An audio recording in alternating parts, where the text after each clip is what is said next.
The text arrived at 3:47 on a Tuesday afternoon, just as I was reviewing quarterly reports in my corner office. "Don't come to the BBQ this weekend. Trust me on this one, Seraphina." My younger brother Marcus had never been one for cryptic messages, but this felt different. Cold. Final. For 28 years, our family barbecues had been sacred ground where the Blackwood name meant something. Where Dad's insurance empire stories echoed through our backyard. Where Mom's famous ribs brought us together despite our differences. Now, Marcus was telling me to stay away from our own family tradition. The phone felt heavy in my hands as I stared at those 9 words that would unravel everything I thought I knew about the people who shared my blood. Hey everyone, before we dive into this family drama that's about to blow your mind, drop a comment letting me know where you're watching from. If stories about family betrayal and shocking revelations get your heart racing like they do mine, smash that like button and hit subscribe. Because what happens next will make you question everything you think you know about family loyalty.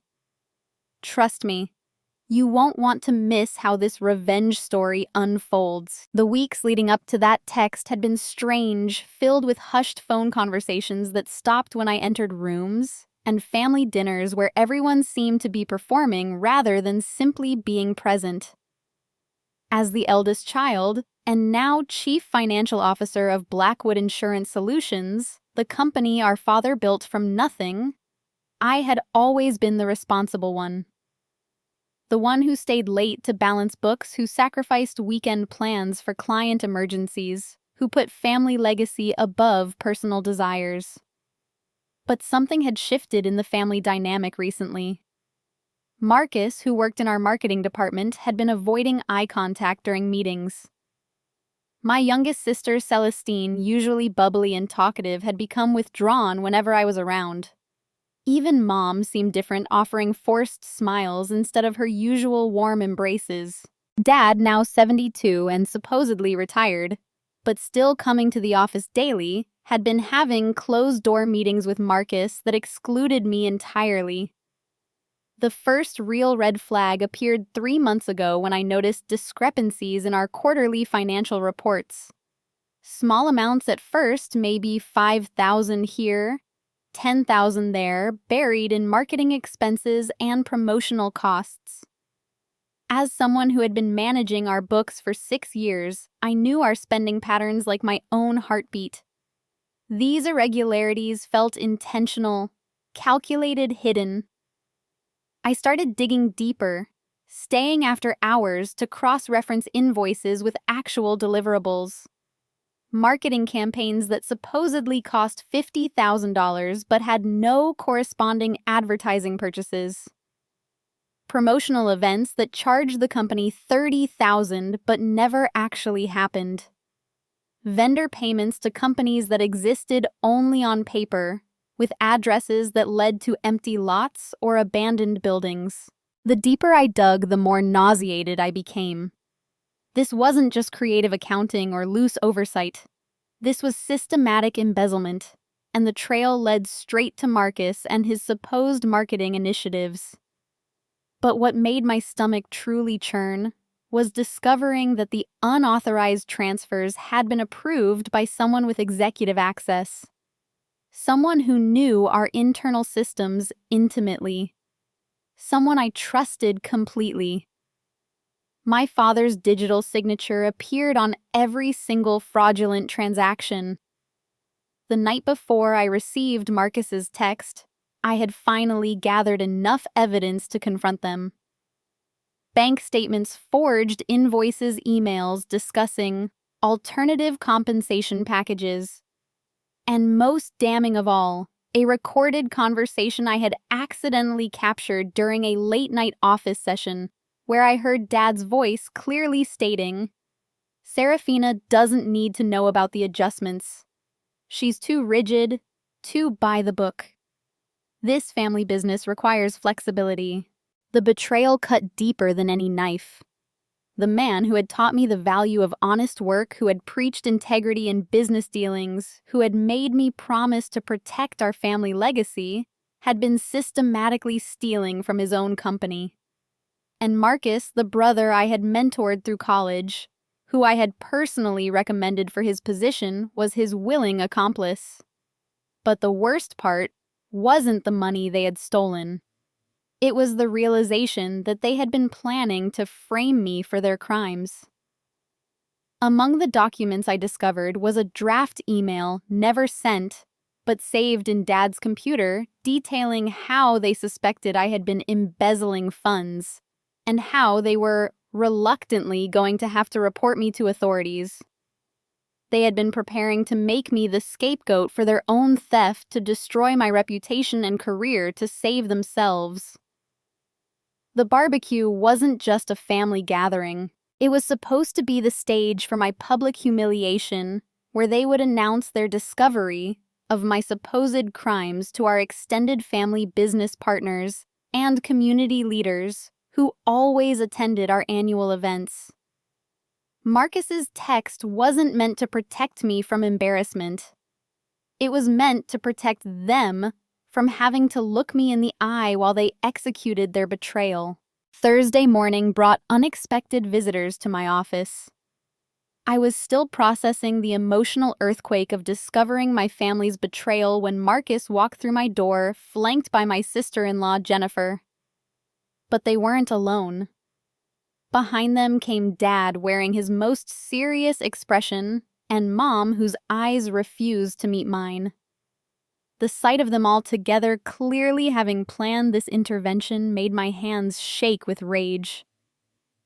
"Seraphina, we need to talk." Dad began, settling into the chair across from my desk as if this were just another business meeting. "There have been some concerning discoveries about company finances." The audacity was breathtaking. Here was the man who had been embezzling from his own business sitting in my office preparing to accuse me of his crimes. Marcus stood behind Dad's chair like a loyal soldier, while Jennifer clutched a folder that I somehow knew contained fabricated evidence meant to destroy me. "Really?" I kept my voice level, professional. "What kind of discoveries?" Marcus stepped forward, and I could see the nervousness beneath his attempted confidence. "We've found irregularities in several accounts you manage. Large transfers, missing documentation, vendor payments that don't match up with services received." Every word he spoke was true, but he was describing his own crimes, not mine. The manipulation was so brazen, so perfectly calculated, that part of me almost admired their thoroughness. They had planned this moment for months, crafting a narrative where I was the villain, and they were the reluctant heroes forced to expose family corruption. "Show me," I said simply. Jennifer opened her folder with theatrical precision, spreading out documents across my desk. Bank statements with highlighted transactions, vendor invoices with my supposed approval signatures, email printouts that had been carefully edited to remove any trace of Marcus or Dad's involvement. They had even created fake email headers showing communications between me and their fictitious vendors. "These payments were authorized using your access codes," Dad said, his voice heavy with manufactured disappointment. $57,000 over the past 6 months to companies that don't exist. We verified the addresses, Seraphina. They're empty lots. And the timing coincides with your increased access to company accounts," Marcus added, playing his part perfectly. "After you convinced Dad to give you expanded financial authority last year." The setup was masterful. They had used my legitimate access to cover their theft, then manipulated the evidence to make it appear that I was the sole perpetrator. In their version of events, I had convinced Dad to give me expanded access specifically so I could embezzle more effectively. My dedication to the company, my late nights balancing books, my careful attention to financial details, All of it had been reframed as evidence of my guilt. Mom finally spoke, her voice barely above a whisper. "Sweetheart, we know you've been under a lot of stress. The pressure of managing company finances, your personal life, struggles, the expectations of being the eldest child. Sometimes good people make bad choices when they feel overwhelmed." The psychological manipulation was almost more offensive than the financial fraud. They weren't just stealing my money and reputation. They were rewriting my entire personality, painting me as unstable, desperate, and fundamentally dishonest. In their narrative, I wasn't a victim of their betrayal. I was a troubled daughter who had lost her way. "We want to handle this within the family," Dad continued. "No police, no public scandal. You resign quietly, we'll arrange for gradual repayment of the missing funds, and everyone can move forward with dignity intact." The offer revealed their true strategy. They didn't just want to steal from the company. They wanted to remove me entirely from the family business, clearing the way for Marcus to take over my position and continue their embezzlement operation without my oversight. This wasn't about justice or accountability. This was about eliminating the only person in the family who actually understood their financial systems well enough to expose their crimes. But they had made one critical mistake. In their eagerness to frame me, they had underestimated my understanding of our own security systems. Every email they claimed I had sent, every authorization they attributed to me, every transaction they said I had approved, all of it was digitally timestamped and linked to specific computer terminals and access points. "That's an interesting theory," I said, opening my laptop and connecting it to the conference room projector. "But I think there might be some gaps in your investigation." The screen filled with login records showing exactly which computers had been used to authorize each suspicious transaction. Every single fraudulent transfer had been initiated from either Dad's office terminal or Marcus's laptop. The metadata was irrefutable, showing not just when the transactions occurred, but exactly where and how they had been processed. These records show that every single transaction you're attributing to me was actually initiated from devices I've never used. I continued watching their faces change as they realized their setup was falling apart. And here's something even more interesting. I opened the audio file I had discovered, the recorded conversation where Dad's voice clearly discussed hiding financial information from me. The sound of his own words filled the office, describing me as too rigid and discussing alternative compensation packages that needed to be kept secret. The silence that followed was deafening. 4 people who had walked into my office confident in their ability to destroy me now sat frozen, watching their carefully constructed lies crumble in real time. But I wasn't finished. The revelation of my family's betrayal should have left me isolated and vulnerable. But instead, it sparked something I hadn't expected: the emergence of allies I never knew I had. Within hours of confronting my father and Marcus, my phone began ringing with calls from people who had been watching the Blackwood family dynamics with growing concern. The first call came from our longtime accountant, Margaret Sullivan, who had been with the company for 15 years. "Seraphina, I've been waiting for someone to notice those irregularities," she said, her voice tight with relief.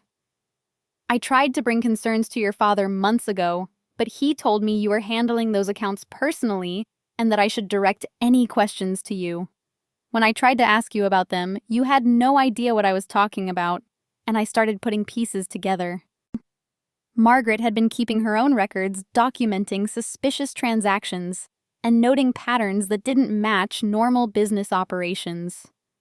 More importantly, she had been quietly reaching out to other employees who had noticed strange changes in company culture and management decisions. the second ally emerged from an unexpected source, Jennifer's own sister Rachel, who worked in our human resources department. Apparently, Jennifer had been bragging to family members about Marcus's improved financial situation and his plans to step into leadership roles at the company much sooner than anyone expected. Rachel had found these comments odd, especially when Jennifer mentioned that they were planning to buy a house that seemed far beyond Marcus's salary range. "She's been talking about your family like you're some kind of obstacle that needs to be removed," Rachel told me during a coffee meeting the next day. "Jennifer actually said that you've been holding Marcus back, and that once you're out of the picture, he'll be able to show his true potential. The way she talks about you is honestly disturbing." But the most significant alliance came from someone I had never expected: our biggest competitor's former CEO, Patricia Hendricks. Patricia had recently retired from Meridian Insurance after building it into our primary rival, and she had been quietly observing our company's recent changes from the outside. She called me personally, requesting a private meeting at her downtown penthouse. "Your father has been making overtures about a potential merger," Patricia explained, pouring wine in her elegant living room overlooking the city. "He's been suggesting that Blackwood Insurance is ready for new leadership, that you're planning to step back from active management, and that Marcus would be the primary point of contact for any future business relationships." The implications were staggering. Not only had Dad and Marcus been embezzling from our company, but they had been actively undermining my position in industry relationships, positioning themselves as my replacements, while painting me as someone who was voluntarily stepping away from leadership responsibilities. Patricia leaned forward, her expression serious. "What they don't know is that I've been considering acquiring Blackwood Insurance for years. Your company has amazing potential, but your father's leadership style has always been too traditional, too resistant to innovation.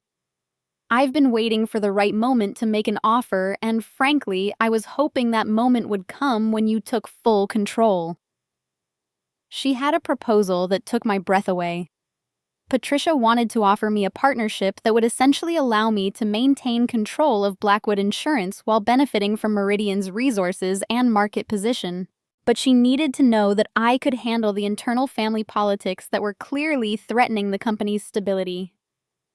"If you can clean house and remove the people who are actively sabotaging your business," she said, "I can offer you something your father and brother never could: complete independence and the resources to build something truly extraordinary." The alliance network grew throughout the week. Our office manager, Sandra, revealed that she had been keeping copies of all suspicious documents because she was afraid she might be blamed for processing fraudulent transactions. Two of our senior sales representatives admitted they had been concerned about recent changes in company priorities and Marcus's increasing influence over client relationships. Most surprisingly, I received a call from my cousin, David Dad's nephew, who worked as a forensic accountant for a major firm downtown. Family loyalty had prevented him from saying anything before, but he had noticed irregularities in Dad's personal financial statements during a casual conversation at a family wedding last year. "Uncle Robert's spending patterns don't match his declared income," David told me. "He's been making investments and purchases that suggest access to funds that aren't reflected in his official salary or dividend payments from the company. I thought maybe there were business deals I wasn't aware of, but combined with what you've discovered." David offered to conduct an unofficial audit of Dad and Marcus's personal finances, using his professional contacts to trace money flows without triggering official investigations that might alert them to our activities. What he found was even more extensive than I had imagined. The embezzlement operation had been running for nearly 2 years, with funds being funneled through a network of shell companies and personal accounts. Dad had purchased a vacation home in Florida, a luxury car, and had been making regular transfers to accounts controlled by Marcus and Jennifer. The total amount stolen exceeded $200,000, but more damning were the future plans documented in their private communications. David had obtained copies of emails between Dad and Marcus discussing their transition timeline, which included forcing me out within 6 months, installing Marcus as chief financial officer, and eventually selling the company to a buyer who would retain Marcus in leadership while providing Dad with a substantial retirement payout. The barbecue wasn't just meant to humiliate me in front of family and friends. It was meant to be the public launch of their campaign to destroy my reputation so thoroughly that no one would believe my version of events when they finally revealed their evidence of my supposed crimes. But now I had something they hadn't anticipated: a team of allies who were as committed to exposing the truth as I was. Margaret had the financial evidence. Rachel had the insider knowledge of their personal planning. Patricia had the business connections to ensure they couldn't simply move to another company. And David had the forensic skills to trace every stolen dollar. We were no longer talking about internal family drama. This was a coordinated effort to expose systematic corporate fraud, and we had the resources to ensure that justice would be served, not just within our family, but through proper legal channels that would hold them accountable for their crimes. The question now wasn't whether we could prove their guilt. The question was whether they would realize their situation was hopeless before it was too late for them to minimize the consequences of their betrayal. Just as I thought we had built an unbreakable alliance, the foundation cracked in the most devastating way possible. It was Margaret who delivered the blow that nearly destroyed everything we had worked to build. 3 weeks after our initial confrontation with Dad and Marcus, she requested an urgent meeting at a coffee shop across town, far from our usual business district haunts.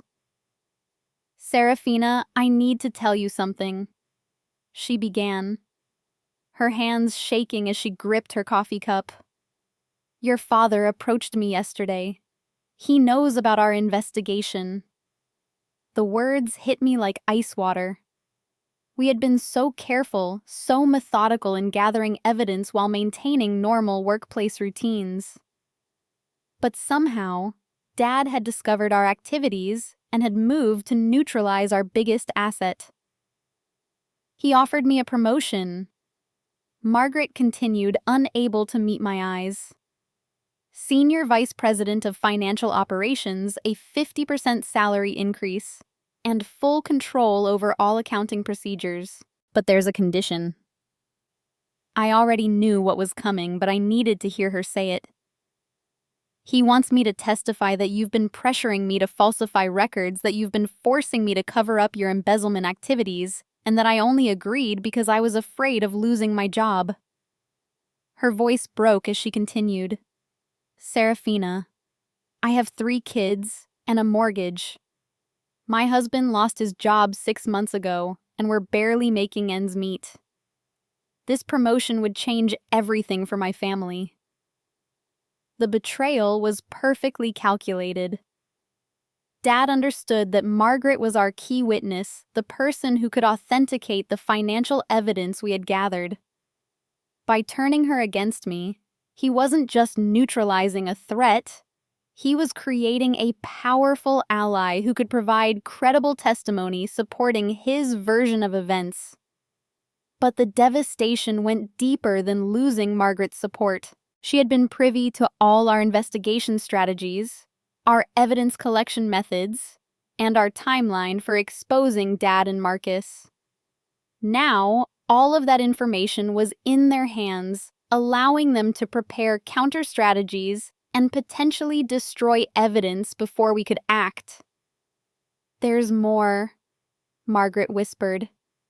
"He told me that Patricia Hendricks has been feeding him information about your meetings.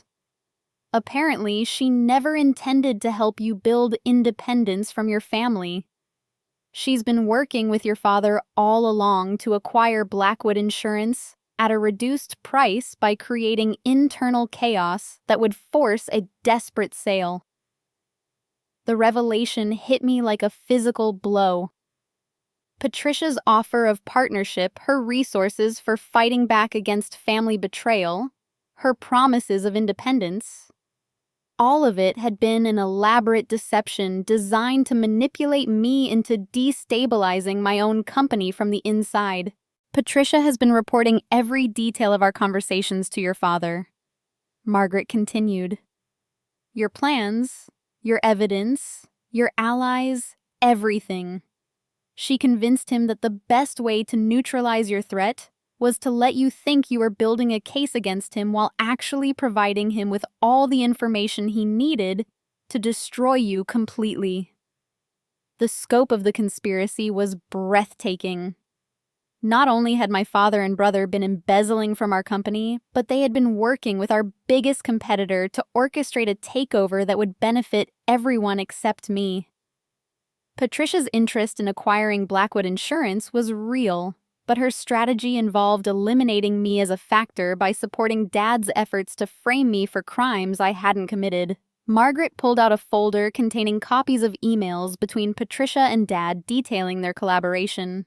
The messages revealed a timeline where Patricia would acquire Blackwood Insurance at a significantly reduced price due to internal management problems and financial irregularities. Dad would receive a substantial consultant fee for facilitating the transition, Marcus would be retained in a senior position, and I would be completely excluded from any future business relationships. They've been planning this for over a year, Margaret explained. Patricia approached your father long before you discovered the embezzlement. The whole scheme was designed to create a situation where you would either be discredited and forced out, or where you would voluntarily sell to escape the chaos they created. But the worst revelation was yet to come. Among the emails Margaret had copied was a message detailing how they planned to use my romantic relationship against me. 6 months earlier, I had ended a long-term relationship with someone Dad had never approved of. And apparently they had been planning to claim that my emotional instability, following the breakup, had led to poor judgment and potential financial desperation.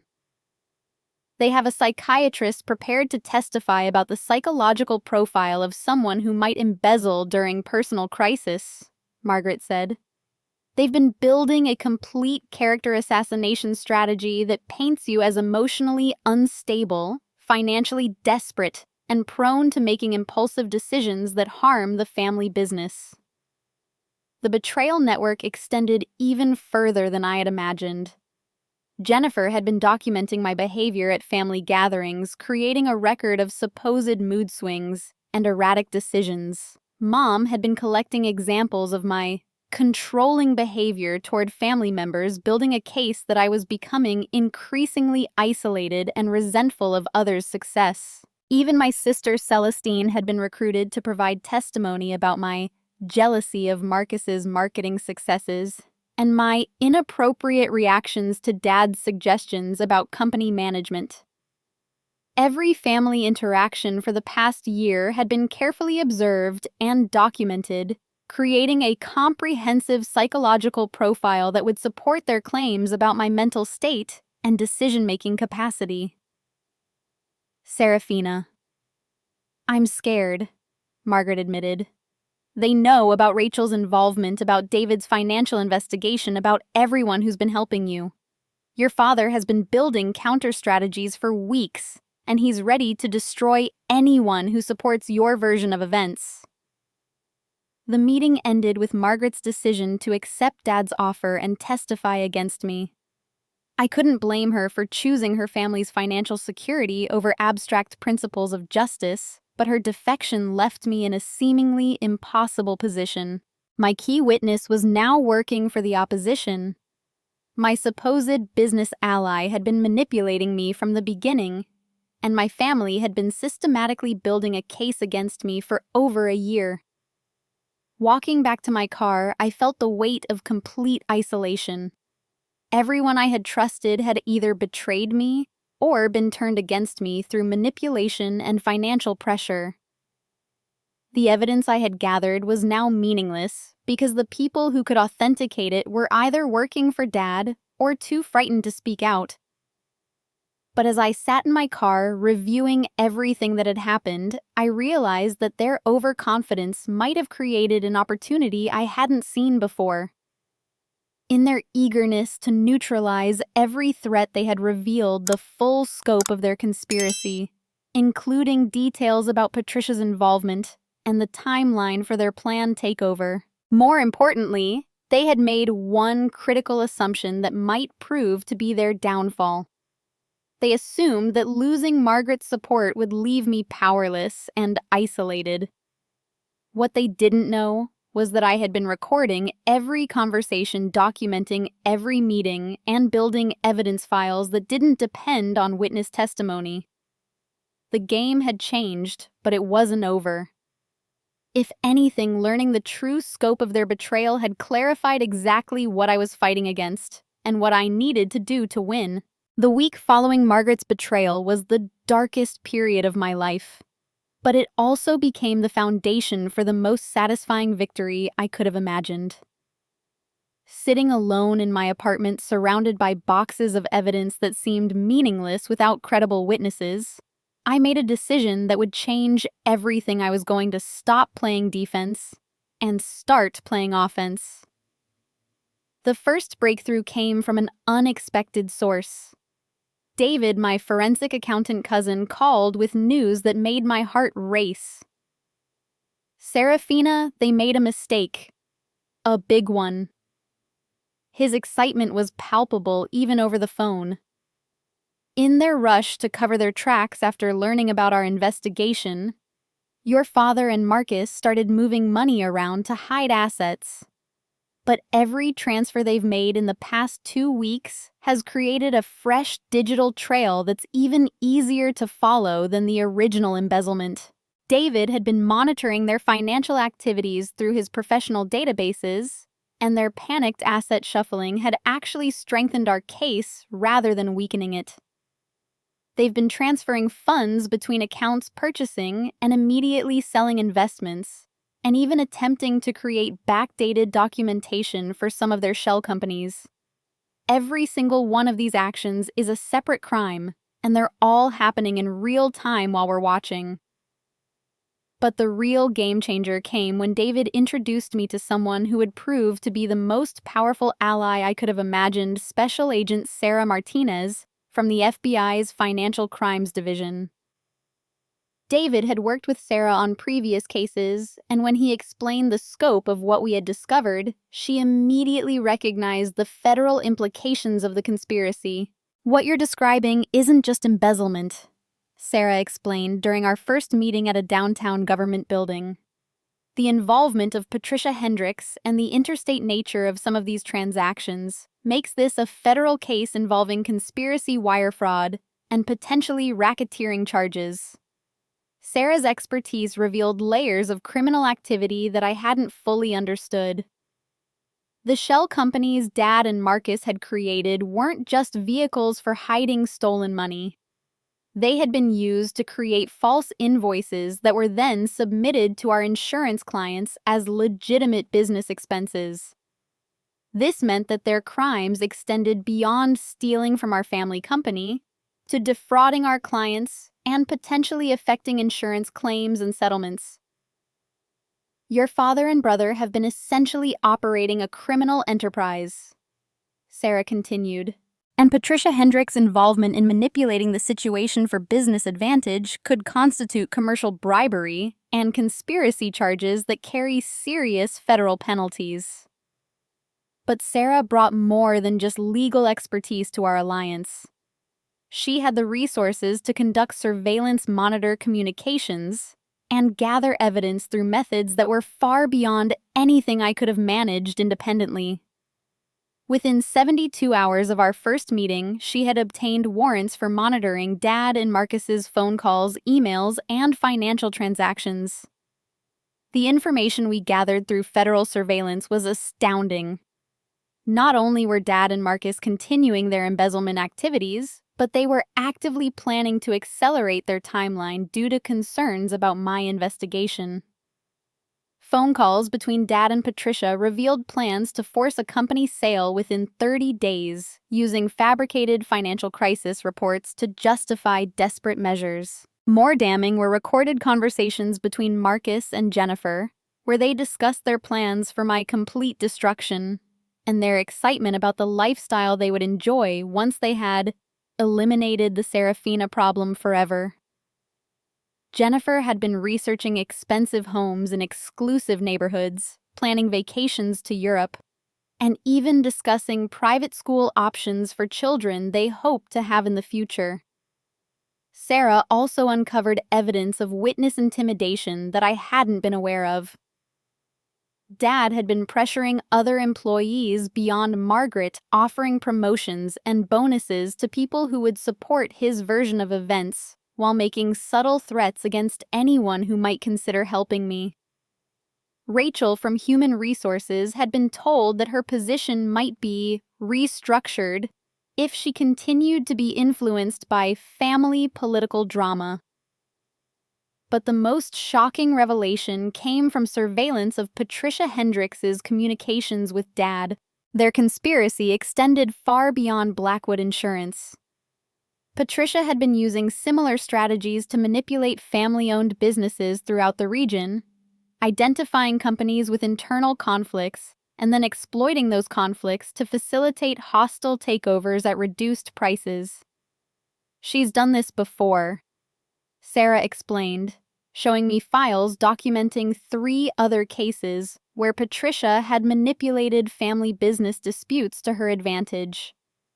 In each case, she identified a family member who was being marginalized or scapegoated, offered them fake support, while actually feeding information to the people working against them, and then acquired their companies when the internal chaos became unsustainable. The pattern was clear and documented.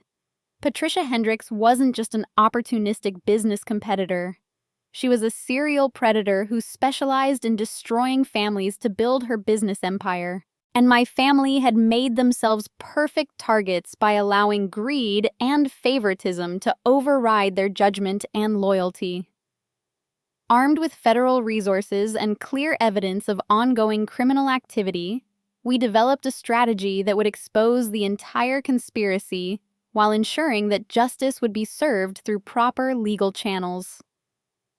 Sarah obtained authorization for a controlled operation where I would continue playing my assigned role as the confused and desperate family member, while federal agents documented every aspect of their criminal activities. "We're going to let them think they're winning," Sarah explained. "We'll allow them to proceed with their plans for your destruction while we gather irrefutable evidence of every crime they commit in the process. By the time we're finished, we'll have documented proof of embezzlement conspiracy, witness, intimidation, fraud, and potentially racketeering charges that will ensure serious prison time for everyone involved." The plan required me to endure several more weeks of psychological torture as my family continued their campaign against me. But the knowledge that federal agents were documenting every cruel detail made their betrayal bearable. More importantly, I knew that their overconfidence was leading them toward a trap that would expose not just their crimes against me, but their broader pattern of criminal behavior that had affected multiple families and businesses. For the first time since receiving Marcus's text about the barbecue, I felt truly hopeful.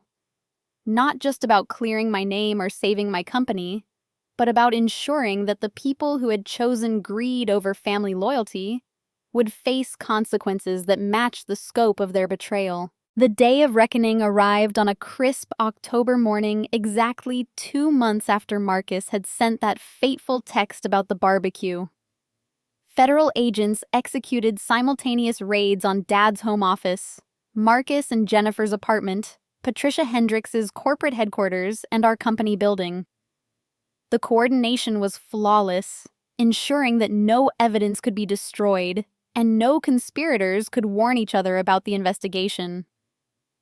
I was in my office when Sarah Martinez arrived with a team of agents and a stack of warrants.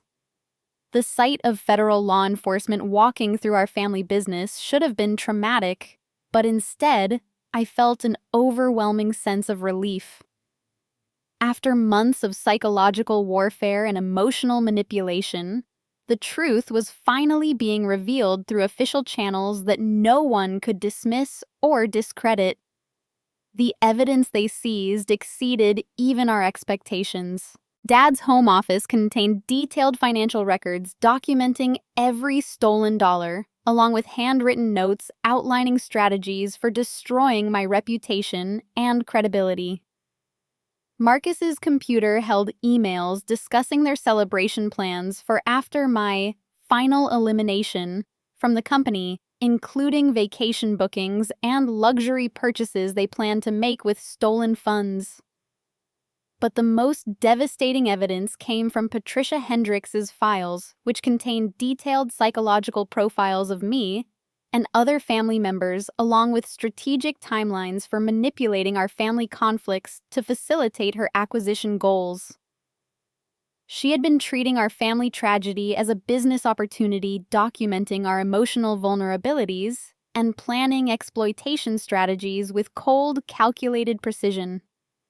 The arrests were swift and comprehensive. Dad was taken into custody at the country club, where he had been having lunch with potential investors discussing the sale of Blackwood Insurance under false pretenses. Marcus and Jennifer were arrested at their apartment while packing for what they claimed was a business trip, but which federal agents determined was actually an attempt to flee the jurisdiction with liquid assets they had converted from stolen funds. Patricia Hendricks was arrested at her corporate headquarters during a board meeting, creating exactly the kind of public humiliation that she had been planning to orchestrate for me. The sight of federal agents escorting her out in handcuffs while her business associates watched in shock provided a sense of poetic justice that felt almost surreal. The legal proceedings moved quickly due to the overwhelming evidence federal surveillance had gathered. Faced with recorded conversations, documented financial transactions, and testimony from multiple victims of their conspiracy, all 4 defendants accepted plea agreements rather than risk the lengthy prison sentences that would have resulted from conviction at trial. Dad received a 5-year federal prison sentence and was required to pay full restitution for all stolen funds, plus penalties and legal costs. Marcus received 3 years and was permanently banned from working in any financial or fiduciary capacity. Jennifer, despite her limited direct involvement in the financial crimes, received 18 months for conspiracy and witness intimidation charges. Patricia Hendricks faced the most serious consequences. Federal investigation had revealed that her manipulation of family business disputes constituted a pattern of racketeering activity that had affected dozens of companies over the past decade. She received a 12-year sentence and was required to pay restitution to all the families whose businesses she had destroyed through manipulation and fraud. But the personal vindication was only part of my victory. The federal investigation had also revealed the full scope of Patricia's criminal enterprise, leading to the recovery of millions of dollars that could be returned to families whose businesses had been destroyed by her schemes. My willingness to cooperate with federal authorities had helped expose a predator who had been operating with impunity for years. With the criminal conspiracy exposed, and my accusers facing federal prison sentences, I was able to rebuild Blackwood Insurance according to my own vision rather than my family's traditional limitations. The employees who had remained loyal during the crisis became the foundation of a new management structure based on merit and integrity, rather than family politics and favoritism. Margaret eventually returned, deeply ashamed of her betrayal, but grateful for the opportunity to make amends by helping rebuild the company she had once helped save. Rachel was promoted to head our human resources department, ensuring that future employees would be protected from the kind of intimidation and manipulation that had characterized Dad's leadership style. Most importantly, I discovered that chosen family could be stronger and more loyal than blood family. Sarah Martinez became not just a professional contact, but a genuine friend who helped me understand that betrayal by family members was a reflection of their character, not mine. David remained close, serving as our company's consulting forensic accountant and helping other family businesses identify and prevent similar fraud schemes. The company not only survived, but thrived under new leadership focused on transparency, employee empowerment, and ethical business practices. Within a year, we had not only recovered all stolen funds, but had expanded into new markets and established partnerships with legitimate competitors who respected our commitment to integrity. Perhaps most satisfying was the realization that their betrayal had ultimately freed me from family obligations that had been limiting my potential. Without Dad's traditional constraints and Marcus's undermining influence, I was able to implement innovative strategies that increased our profitability while maintaining the ethical standards that had originally made Blackwood Insurance successful.